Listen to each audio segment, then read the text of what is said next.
one and all, and welcome back to another thrilling episode of Off the Dome. I'm your humble interviewer, Jordan Brown, and with me for the very first time is our amazing animators. Say hi, amazing animators. Hi, amazing animators. Melina and Sandy, thank you so much. This is so exciting. We got to see so much of your incredible work in Never Stop Blowing Up, but I want to start on a completely other subject, which is birds. You both are responsible for amazing bird animations. Melina, most recently on Make Some Noise, and Sandy, The Escape of Calamity, a 3-part animatic that made me cry 3 separate times. And I'm still pretty mad at you about it. Sandy did do a great job on that. It also made me cry. True. Yeah. Wow. It is in one piece on YouTube. It's only on 3 pieces because of TikTok. That's fair. Look, that's where my bread and butter is. So it's where I see most things. But yeah, did you guys have did you know you were going to have a deep bond over animating birds or bird type people, or is that new to you right in this moment? I had never made the connection, and I hated animating birds. I think it's an inevitability. You're gonna do it at some point. You're either gonna love it, you're gonna hate it. I ended up loving it, but wings, man. Anyone who draws will be like, yeah, no, that. Yeah, it was a very tiny bird. I was drawing all the little feathers on its wings. I don't know why I made myself do that. Oh my god. You really shot yourself in the foot when you're like, I'm gonna make sure that this bird is so accurate to a real hog. Like, oh my goodness. So I do have a calendar right in front of me that's all birds as well. So maybe I have a connection. Yeah, an inspiration to draw more feathers. It's what the internet wants, probably. I don't know what the internet wants. I do. You two seem like you already know each other, which feels like a thing that would make sense as working on an animatic together. You were the people responsible for the first animatics we've ever seen in Dimension 20, the Never Stop Blowing Up animatics, which were so obviously so well done, but like such an integral part of the storytelling it felt so important that we had those I've lost the word that I want. The word where you draw things on little boxes and tell people that's the movie parts. Storyboarding. Thank you. Storyboards. Yes.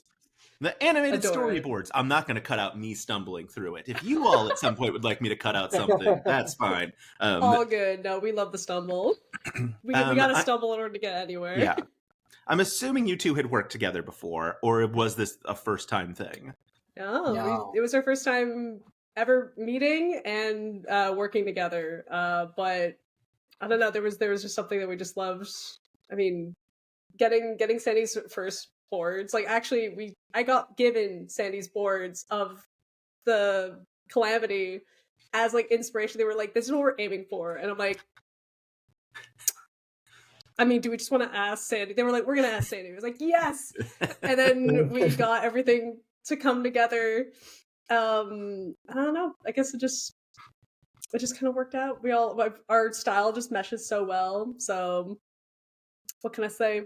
Yeah, it was a complicated like back and forth sort of thing when they were going through the process of like hiring us because like first they came to you when they hadn't quite formed the idea of what they wanted to do, as I understand it, and I don't know how that went, but then eventually they came to just me and gave me a like pitch of what they wanted the idea to be and how much sort of stuff they wanted and how much time they had to do it, and I was like, impossible, can't do that.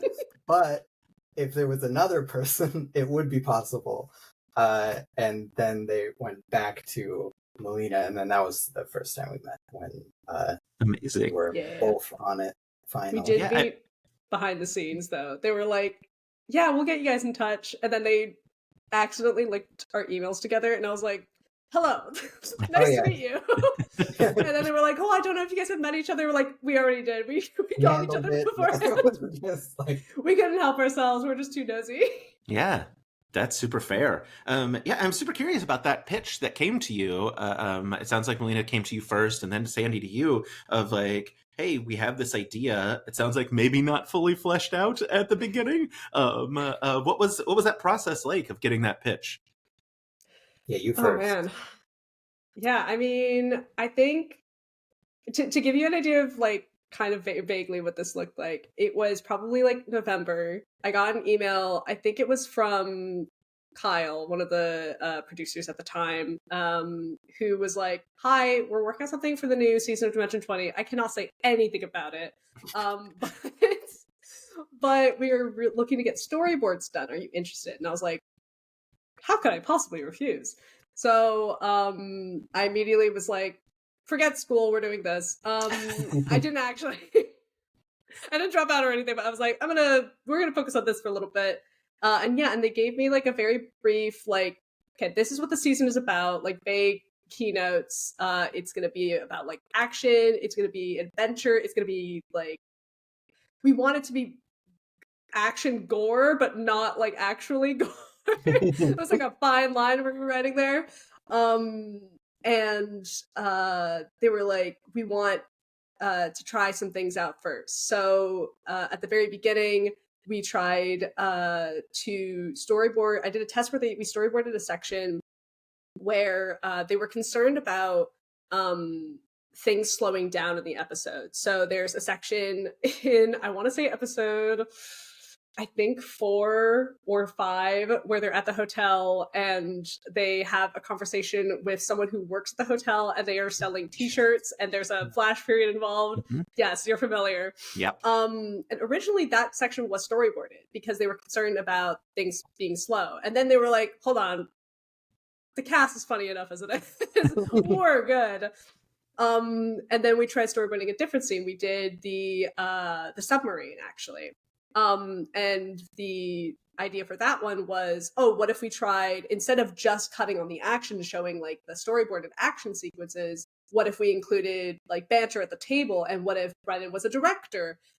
So I did storyboards of the scene, but it also included, Sandy's familiar with this, but I also included shots that, for instance, in the episode, there's a cut between boards where Brennan says, like, do you click the thing on your watch? And we cut back to the storyboards. But originally there was a scene in there where you could see Brennan in boards off screen being like, hey, do you want to click your watch? And it's like, oh yes, thank you. But even then they were like, nah, we can make this even more so. And I was like, okay, great. And at that point, I think that took like 4 months of us figuring out like, okay, what parts do we actually want to animate? Or storyboard, I should say. And then at that point, we figured out like, okay, what we really want to do is get the action scenes in there, because that's the thing that we really get from action movies. And also it's just fun. Who doesn't love seeing explosions and people like getting shot and everything?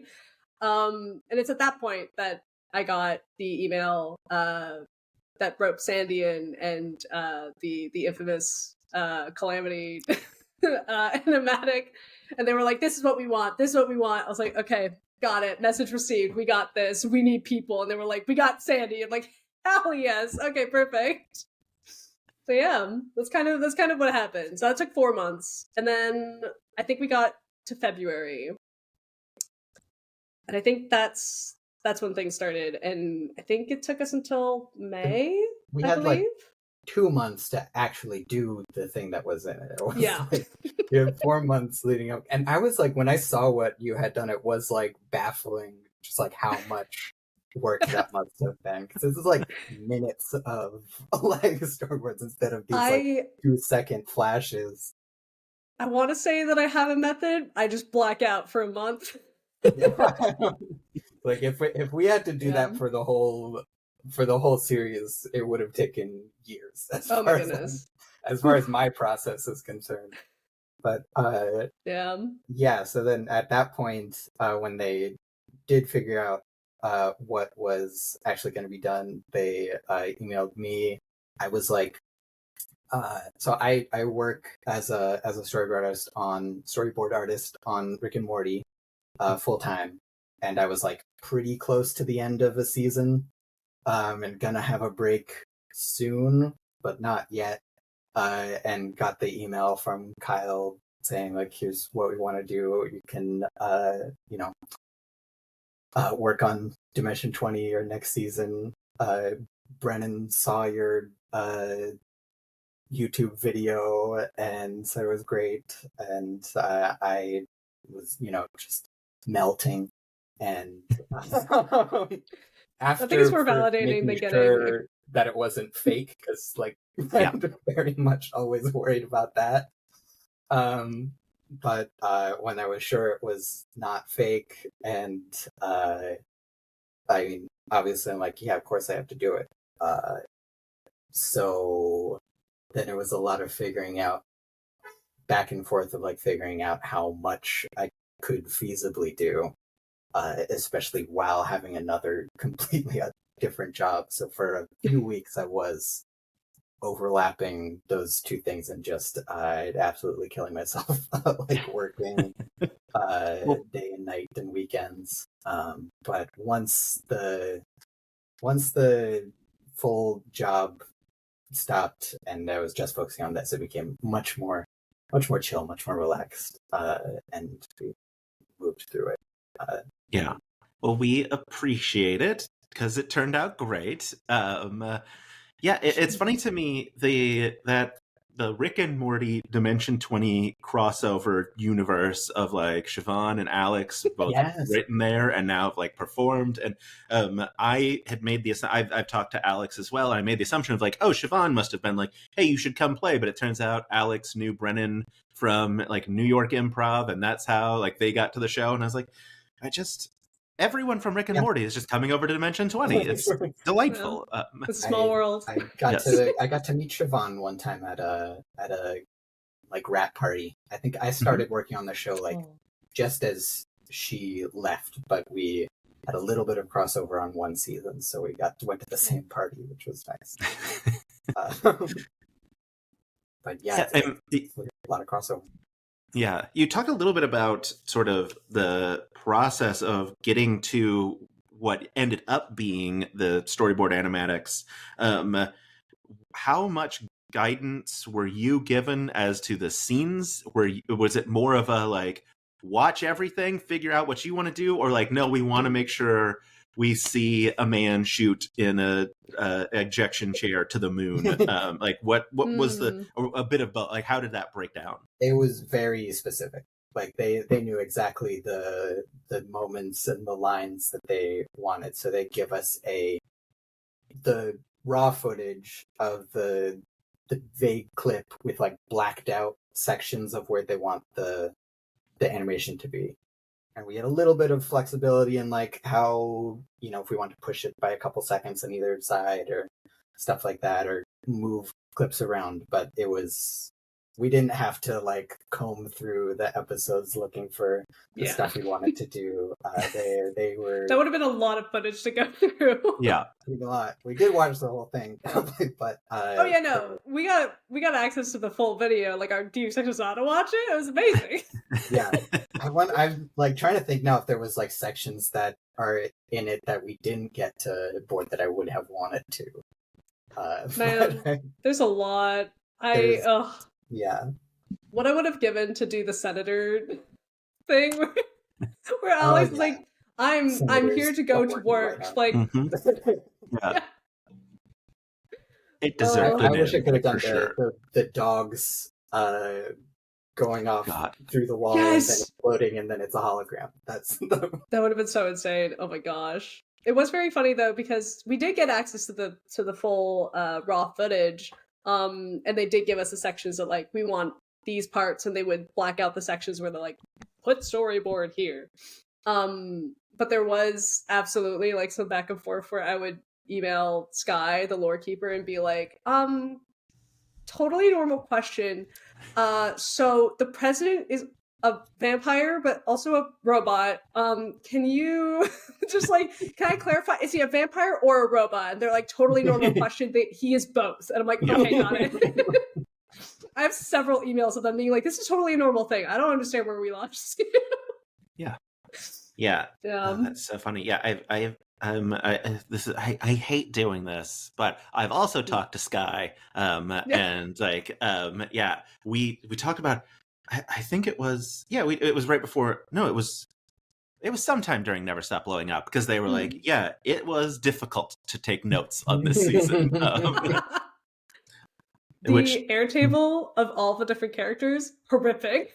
There's so many interesting. The notes themselves, I'm like, wow, what's happening here? I mean, what a great season for it, anyway. Yeah, I mean, a season that certainly, like, I mean, had new levels of like animation in the dome as well, in terms of what we got to see. I mean, like 100 different bullet effects, as well as like smoke and lightning and everything else that you could have. And then it felt like really, I just felt extra special to then also have these really cool animatics. I would love to get into if like technical process of how you even storyboard make these things, in terms of, I mean, especially because they are storyboards. I'm assuming you draw a storyboard first and then start to animate. I don't know how animation works. I barely know how computers work.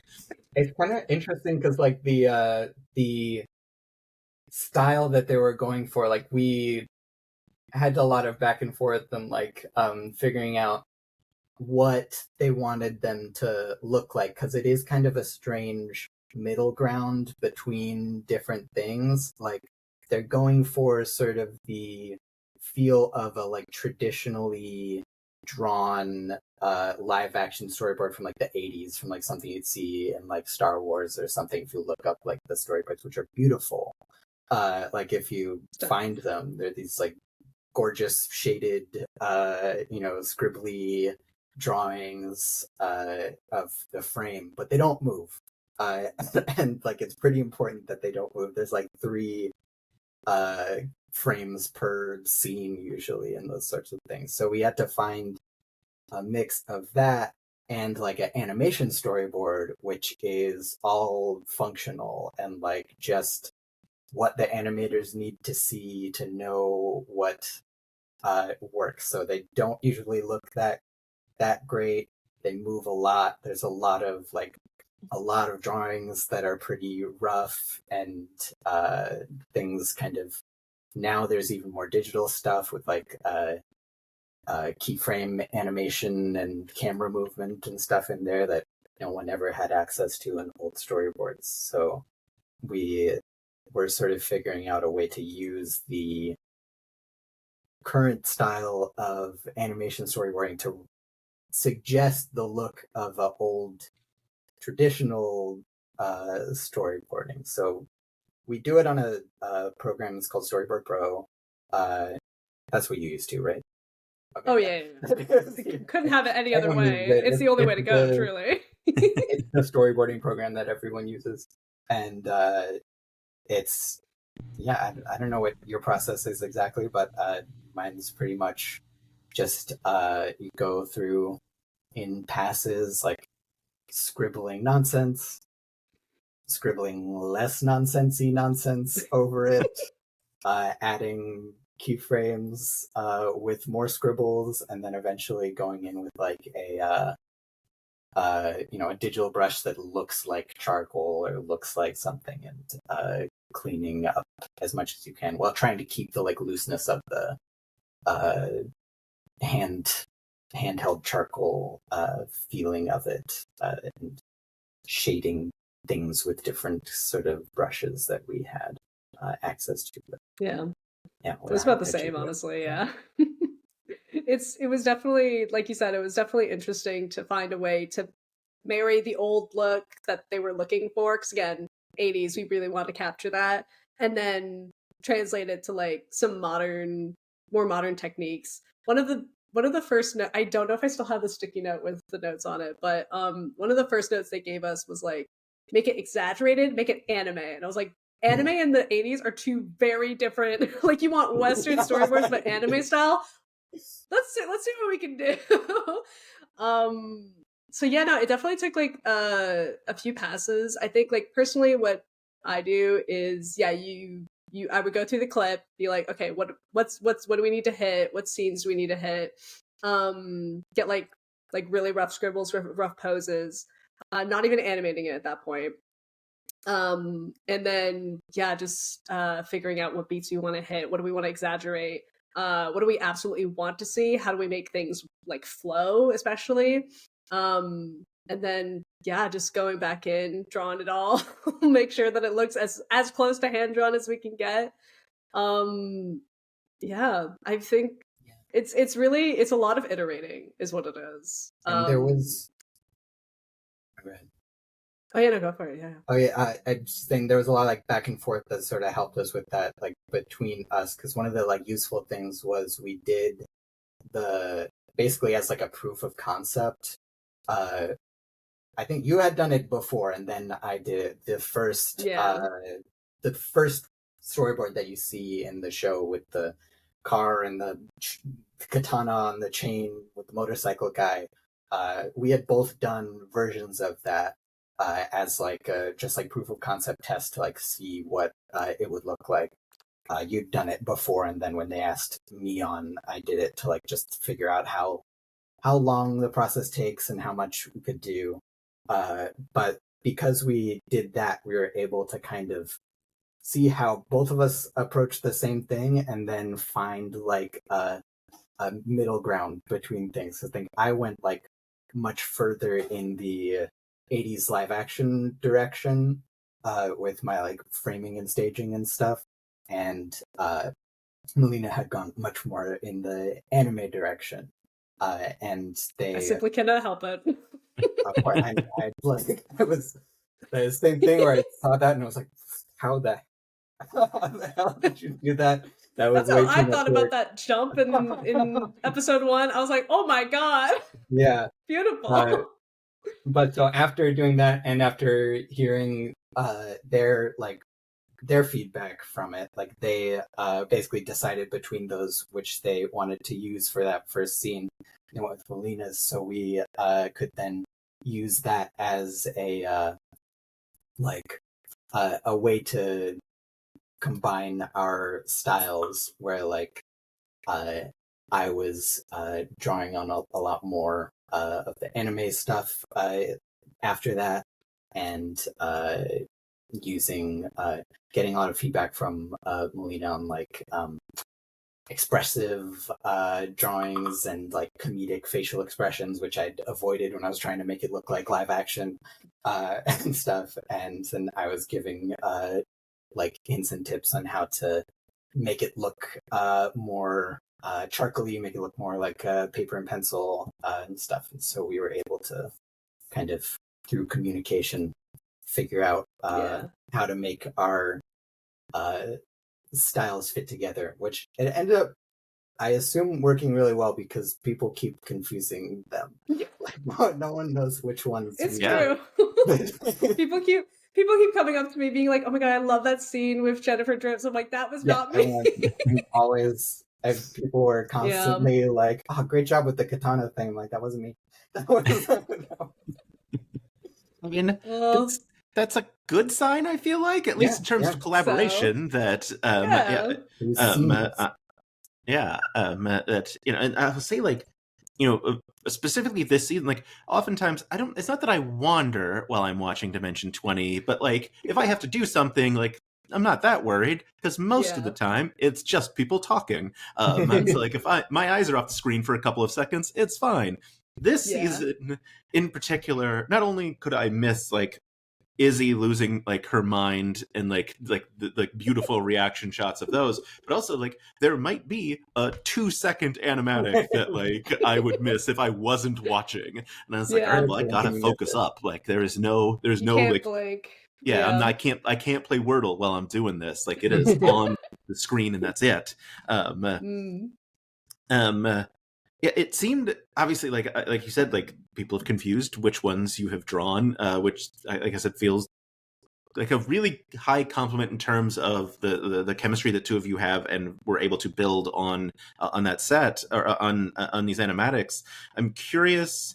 Oh man, I have a question, and it doesn't actually relate to the first half of that sentence. And I was hoping I would find the question, It's and I okay. We didn't can get create there. a segue. Yeah, We can make it. look. Yeah, it's fine. What about cast reactions, though? Because presumably, well, obviously, if they didn't come to you until November, they had already shot this season. So Oh, I'm yeah. guessing cast didn't realize, certainly when they were shooting, that this was going to be a thing. Yeah, I don't know. I would love to know what the full cast reaction is, but I did I did digitally attend an event at Dropout. I want to say maybe like about a month ago. They were hosting a screening at their lot, and it was a wonderful event. I met with a few people again digitally because they were hosting it there, and not to dox myself, I'm in Canada, so I was not there. But while I was being wandered around like a VTuber on an iPad, I did have a chance to say hello to Brennan, and absolutely lovely guy. I love chatting with him, and I think as you, Sandy, were like, oh my god, I'm gonna die. Brennan said that he loved my animatics. I had an exact same reaction where I did speak with him, and despite the fact that he knew that it was happening, what he said just, oh my gosh.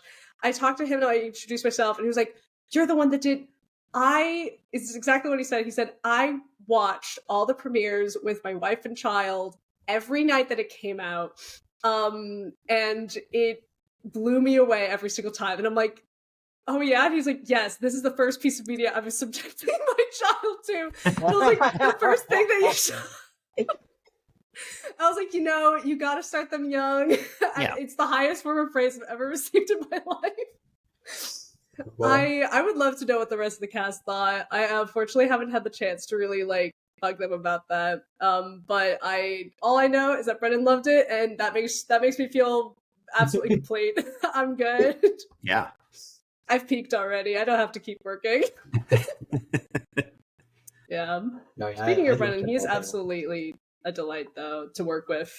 Like, I don't know about you, Sandy, but like timing those boards, like as Sandy said, we had leeway for like, oh, if we want to add a second foot or remove a second.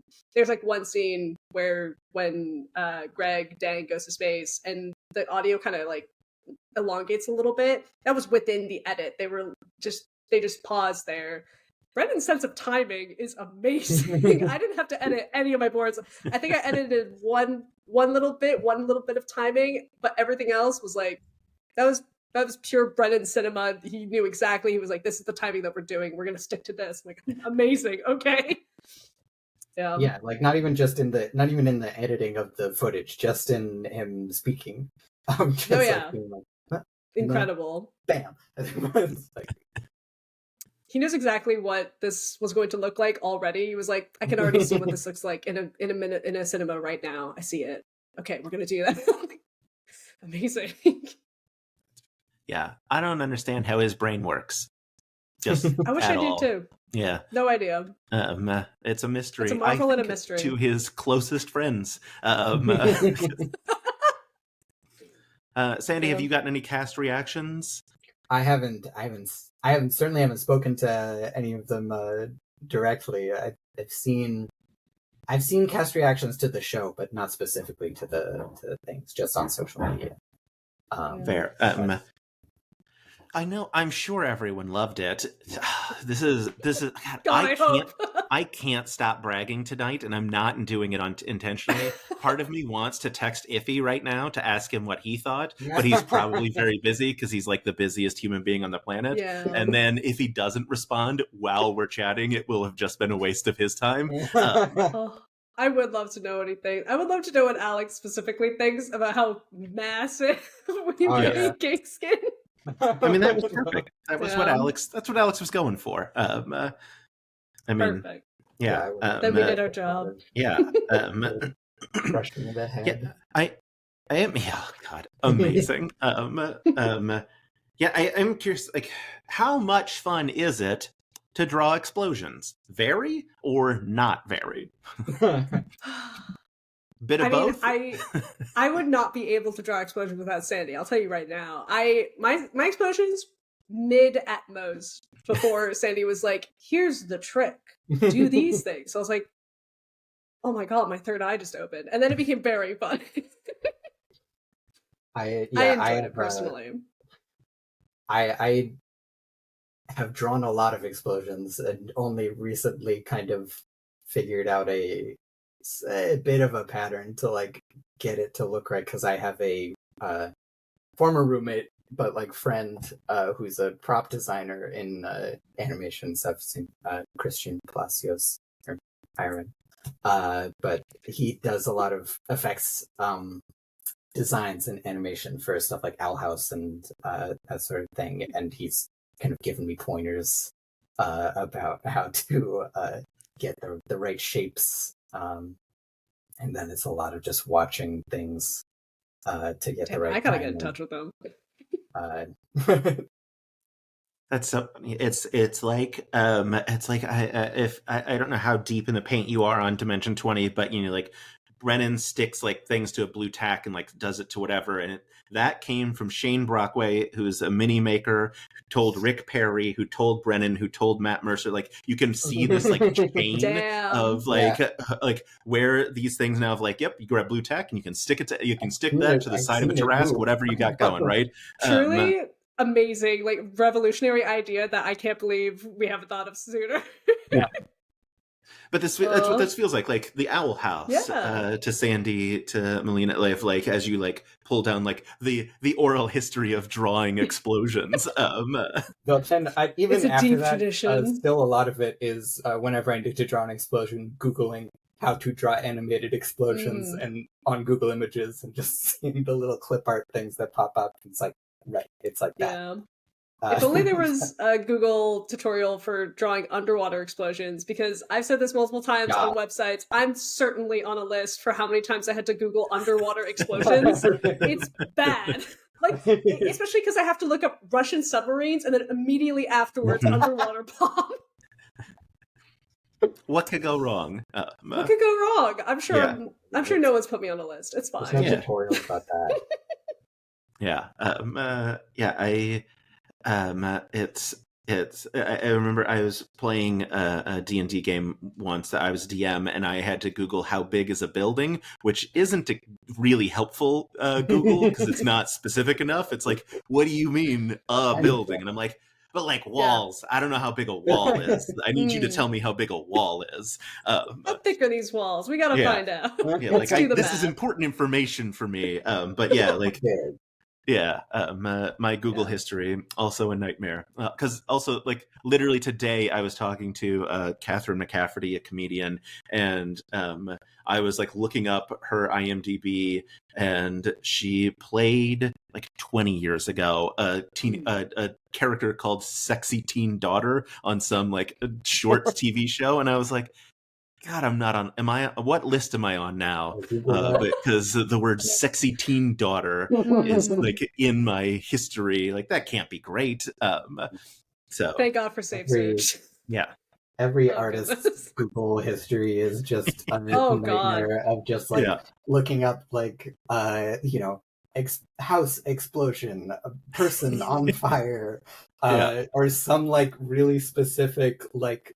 Just type of person to see what their face looks like. Yeah. And just like, why do you gotta look up different types of guns? 42-year-old Malaysian like person trying to figure out exactly our reference photos are there's too much stuff. And we're on so many lists. It's an unfortunate reality for most artists. Yeah. That makes sense to me. It seems like, I'm guessing you were both big Dimension 20 fans coming into this. What brought you into the fandom / how excited were you about getting the call? You've talked about it a little bit, but like feels like a real look. I got to interview Brennan not that long ago, and like my brain it took 6 months to organize, and he was with 3 other people, but like still I was just like, I don't know what to do with this is wild. No, for sure. Oh God, when did I enter the fandom? Sandy, you might have to go first. I don't remember. It's been a while. Yeah, I mean, and you had worked on it. You'd worked with them before. Like this was the first time. Yeah, I Oh yeah, sorry. Yeah, no, yeah, go go no, for you it. go. You found Um, your thought, yeah, no, I did. and then I derailed um, you again. no, all good. Yeah, originally I worked with them first. I believe it was March 2022 when I was still at school. I only graduated recently, so that's it has not been very long. I was in my second year at Sheridan College to study animation, and one of our exercises was to do lip sync, so hand drawn lip sync. And I had chosen a clip from Game Changer because I think at the time only like two seasons had been out, or something like that. I don't quite recall. And I had done a clip, the lip sync exercise to the clip of Pretty and Well Met, like the Spirit Airlines. I can recite that entire thing by memory now. Oh Lord. And I had done that. I posted it, and I think that was my first time really interacting with fandom because, despite the fact that I'm an artist who adores a plethora of things, I do not post or interact with fandom. So this was really my first time just posting and putting out into the world. It was always encouraged by us to do that, so I was like, what? Yeah, sure. And I posted it, and lo and behold, less than an hour goes by. Sam, Brennan, and Erica Ishii have all seen it and all commented on it. Sam messages me indirectly, in DMs, being like, "That was sick," and I'm like, "I can die happy." 3 days go by. Andrew Bridgman contacts me and is like, "Dimension 20 animated?" I'm like, "Oh, well, I can't say no." And that was like kind of the start of the business relationship. I did, let's see, the first one was Plugs But Ugly Stuff Hut because I adore Starstruck Odyssey. It's honestly one of my favorite seasons. Just because I love space. Sci-fi is fantastic. And then I did Gunny Gets a Maple Cake. Then I switched seasons. I did The Lords of the Feather Spill Their Secrets. Then I did Cinderella. And I think Cinderella's Mice is what spurred the next email, which came from Kyle, who at the time I also was like, "Is this real?"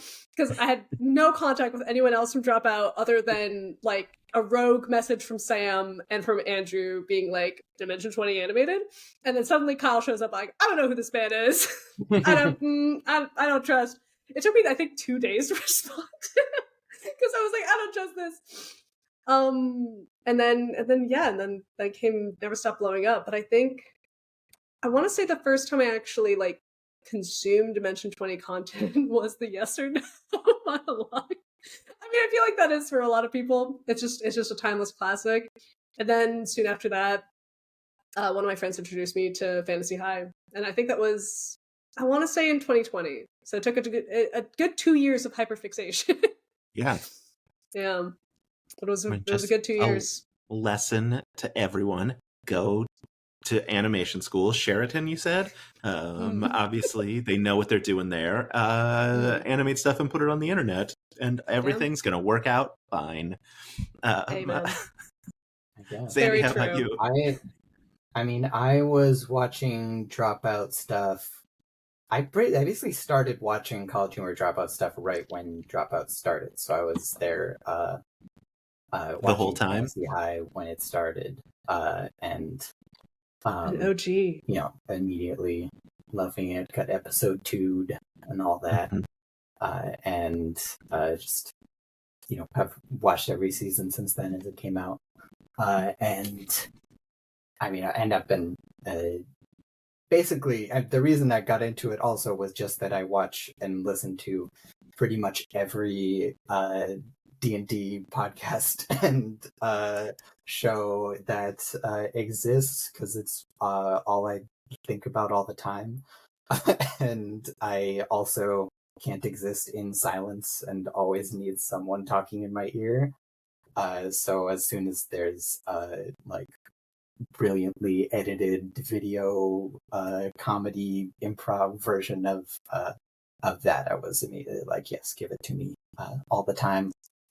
And yeah, I was at I started watching in college at RISD, also learning animation, storyboarding stuff, and eventually also just doing like the same sort of thing. Not full animation stuff. I did very little of that, but doing, random little animatics of clips. I don't know if I ever did a other dropout thing when I was just playing around with myself, but a lot of like the same sort of thing with like a my brother and me clip, or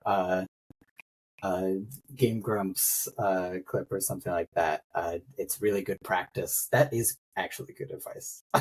As It's very true. For when you're like studying animation and that sort of thing, to just like find something that makes you laugh, and visualize it, put it out. To always be doing things and finishing things and putting them out into the world, even if you don't put it out into the world, as long as you finish it. But and then eventually I did that Critical Role one because Calamity was the best D&D thing I'd ever seen, and made me cry. Melina and I just violently shake our heads. Yeah, yes. no, yeah. As soon as that finished, I started drawing the my favorite moment in it, and put it on TikTok and stuff, and then a year later, got an email about it from during the middle of work in my office, and I replied immediately. So Yeah.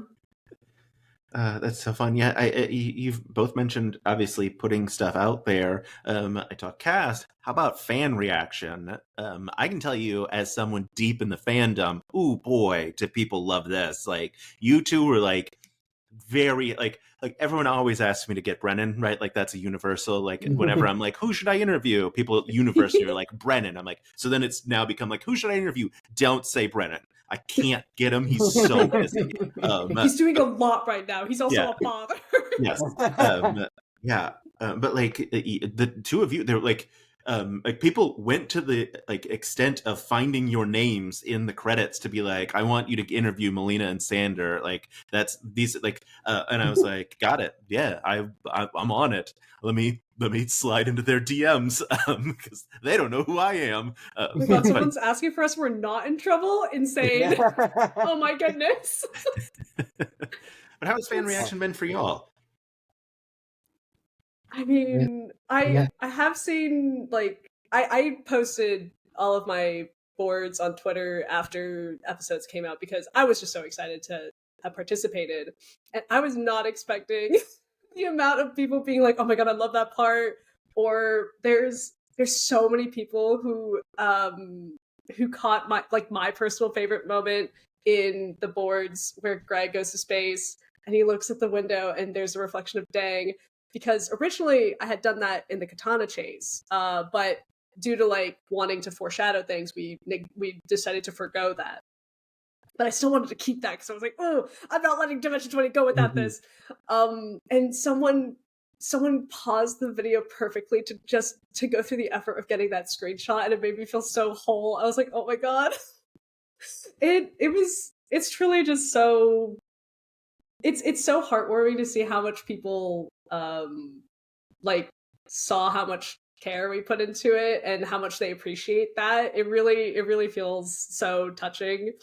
Like, not only as like someone who enjoys the show and is happy to participate in it and is like, oh yeah, I did this and I'm glad that people appreciate what I've done for it, but also like as an artist, it means so much. It means so much. And like, I don't want to brag, but like, again, I just graduated. I could not have foreseen this happening.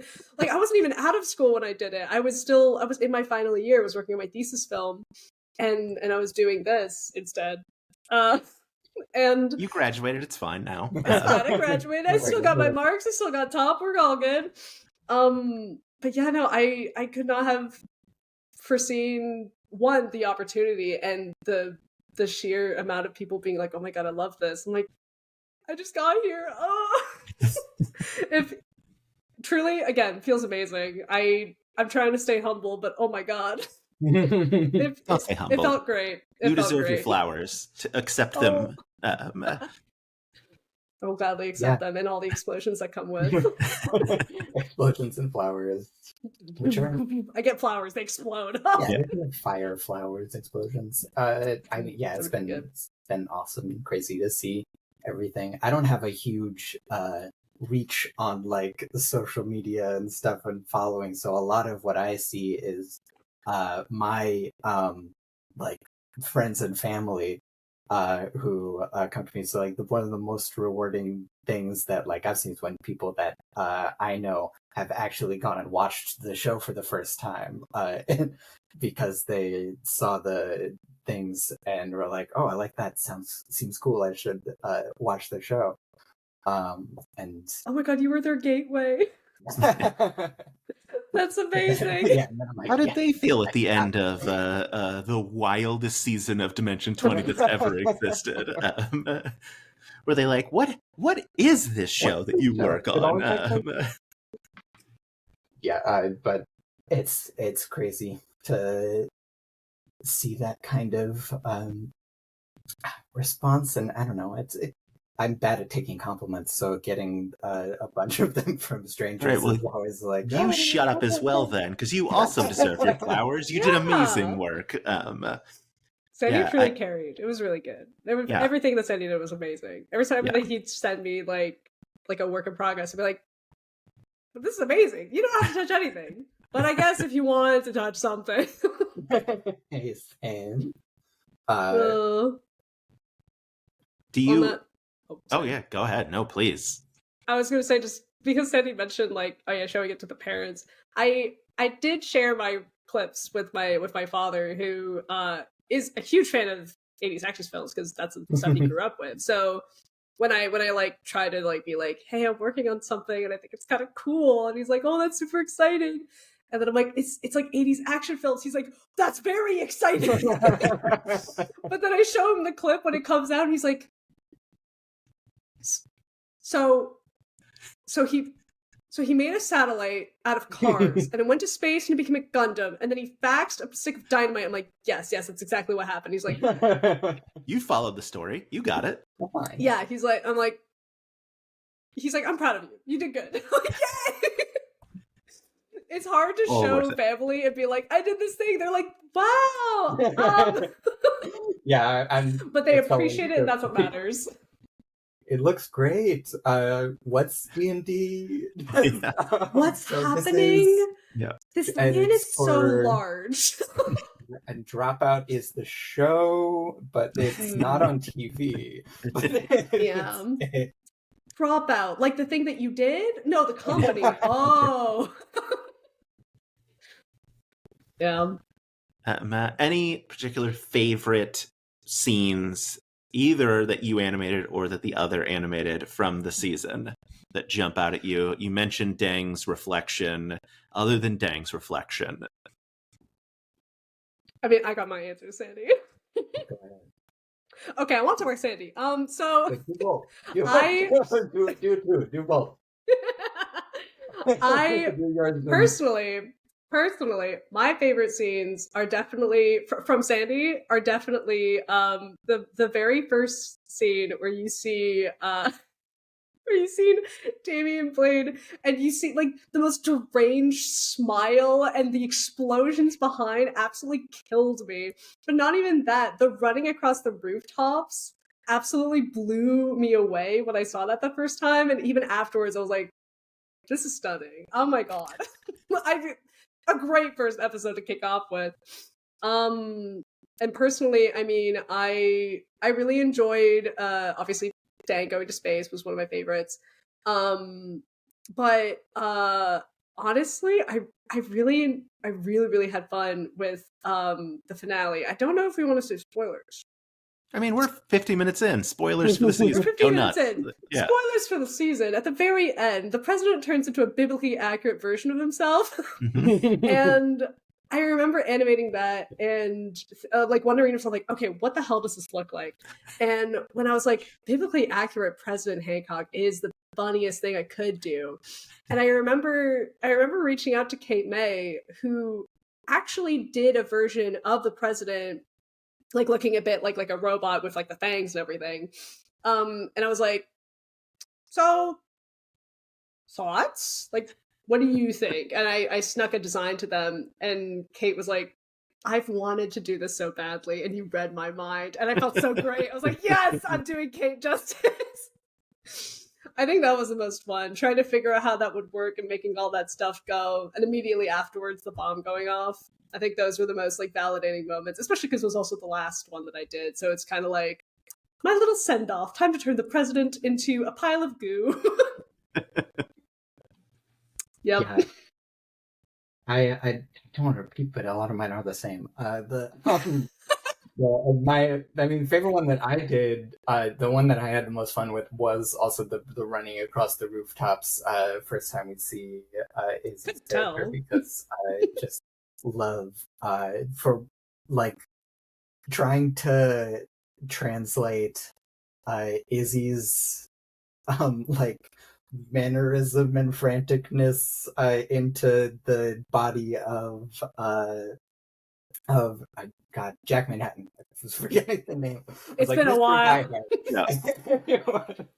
Look, I was about to say John McClane because I was like, I'm not going to get the name right. I mean, close. The inspiration is there. But it was, that was so much fun, and also something that I changed after seeing Melina's boards, because like I gotta make the faces goofier, and I started one of the first things that I have really done in learning to animate was drawing a bunch of Spider-Man and running across rooftops, which I just always love drawing that no matter what it is. And then I was loving all of Melina's things. It was the faces in the dang going to space one, specifically when his faces are getting more and more stretched, and everything was so goofy and expressive. I love all of the motion in that, and the little bits of tears and the reflections and the things, just beautiful. And then I didn't get to see the last scene was one that usually we would pass them back and forth with each other to get feedback before we send it off, but we didn't have time to do that on the last one, and so I didn't see the biblically accurate it was a little surprise vampire gut seraphim thing until much later, and I was just so blown away by how sick that was. Delightful. Sandy, Melina, this has been one more. Yes. When the camera goes all the way around. Oh God, the 360 shoots the the bullets out of his back like a frog. I was just that's the. I'm glad you enjoyed it, because it was agonizing to do. You didn't enjoy it. I know how awful it is to do that.